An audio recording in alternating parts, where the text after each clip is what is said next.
청주행정사사무소 윤봉근 행정사입니다. 네, 이번 블로그 오늘 동영상은 저희가 농지 타용도 일시사용 허가 업무를 진행하면서 예측하지 못한 중간에 실무상 일어났던 일을 정리하는 의미로 동영상을 제작해 보았습니다. 저희 청주행정사무소에서는 이 농지 타용도 일시사용 허가와 관련한 업무를 예전에 블로그 글로 여러 차례 올린 적이 있었어요. 근데 그 당시 글은 일반적인 내용만을 정리했는데요. 오늘 블로그는 이 업무를 하면서 실제 담당 부서와 담당자와 이야기 나누는 과정에서 문제되었던 부분을 정리를 좀 해봤습니다. 지난번에 올렸던 글은 일반적인 글이라고 말씀을 드렸는데요. 요거 같은 경우는 타용도 일시사용허가 신청 서류에 대한 내용으로 쭉 정리를 했고요. 여기는 실질적으로 타용도 일시사용허가를 할 수 있는 용도라든가 목적 뭐 이런 것들 주의사항 이런 것들을 다뤘는데요. 오늘 동영상은 이거에 대한 주제가 아니니까 이 내용은 간단하게 블로그를 참조하시면 될 것 같습니다. 이 블로그는 아래 설명란에 주소를 넣도록 하겠습니다. 그리고 예전에 올렸던 글 중에 또 하나 이 글도 있는데요. 이글은 사용 허가가 가능한 경우와 또 밑에는 사용 허가가 아니고 타용도 일시 사용 신고가 가능한 경우로 나눠서 설명한 내용이 있는데요. 이 내용도 그렇게 복잡한 내용은 아니니까 그냥 블로그 주소를 넣었고 그 블로그를 참조를 하시면 되겠습니다. 오늘의 주제는 이 업무를 실제로 하면서 관공서에서 담당자와 이야기 나눴던 사항 위주로 말씀을 드릴 건데요. 농지 타용도 일시 사용을 할 때는 타용도로 쓸 용도가 뭐냐에 또 중요하지만 그보다 더 중요한 거는 해당 토지의 사용 권한 이 중요한데요. 보통 해당 토지의 소유자가 할 경우에는 크게 큰 문제가 안 됩니다. 근데 이제 설사 토지의 소유자라고 하더라도 사용 권한이 제한된 경우가 있어요. 그럴 때가 어떤 때냐 하면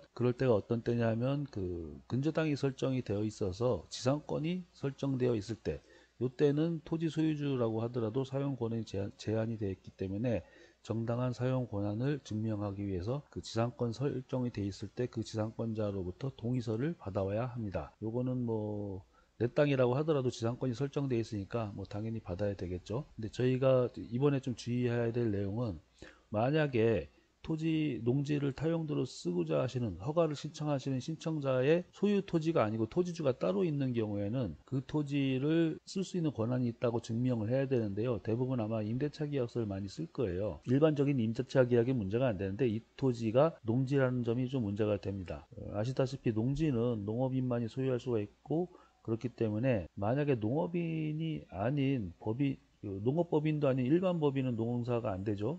농지 소유도 안 되고. 그러니까 일반 법인이 이걸 사용을 한다든가 아니면 농업인이 아닌 사람이 이 농지를 쓰기 위해서 허가 신청을 하면 이때는 허가 신청 안 해줘요. 그러니까 지난번에 저희가 업무를 할 때도 이 법인의 특수관계자가 법인의 임원 또는 임원 가족이 개인적으로 소유한 농지에서 신청을 한 적이 있는데 설사 특수관계인이고 법인의 관계가 있는 사람이라고 하더라도 법인명의이기 때문에 법인은 농업법인이 아니기 때문에 요거는 해당이 안 돼서 아마 중간에 그만둔 걸로 알고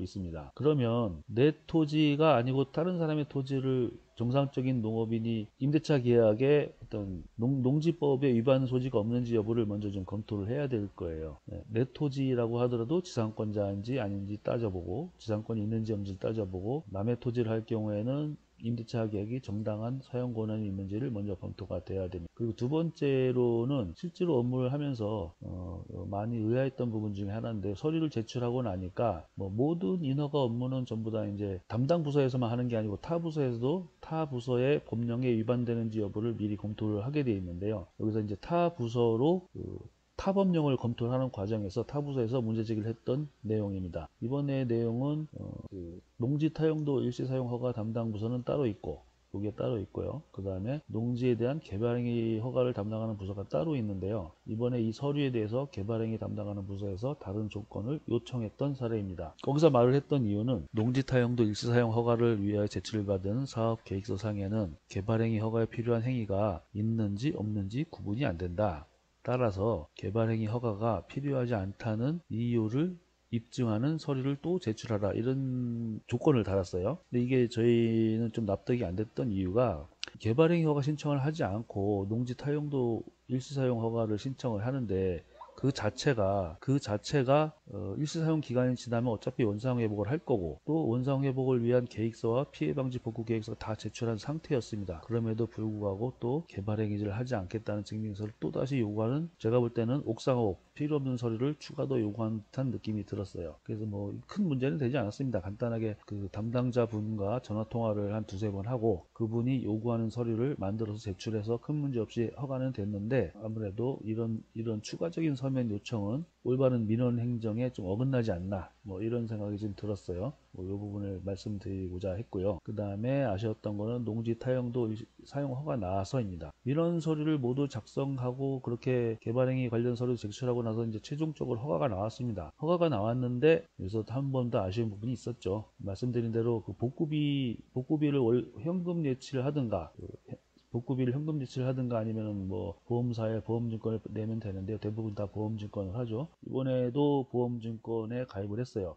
농지법에 의한 농지의 타용도 일시사용 허가와 관련해 따른 예치금을 보증해주는 보험증서로 제출했는데, 문제는 이런 걸 해서 조건으로 허가증이 나왔으면 허가증을 교부를 하고 일정 기간 후에 그 보험증권을 내든가, 뭐 아니면 여기 있던 지방세가 있는데 지방세를 내든가, 이렇게 조건을 다는 건 이해가 가는데, 이 사람들이 위에 이 허가증, 보험증권과 지방세 납부 영수증, 이걸 전부 다 갖고 와야지만 이 허가증을 교부해 주겠다, 이렇게 얘기를 하니까 이것도 좀 제가 볼 땐 민원인 입장에서 이해가 안 되는 내용 중에 하나였습니다. 이날 문제가 왜 됐냐 하면, 아까 보증보험을 가입하는 보증보험 가입 기관과 지방세를 납부해야 되는 기관, 그리고 허가증을 교부하는 기관이 3개의 기관인데요. 이날 3개 기관을 다 방문을 했어야 돼요. 한 번에. 뭐 그날 비도 엄청 많이 왔는데 하루에 3개 기관을 방문을 하니까 대략 서너 시간이 걸리더라고요. 물론 중간에 점심시간도 끼고 그래서 4시간 가까이 아마 들었던 걸로 기억을 하는데,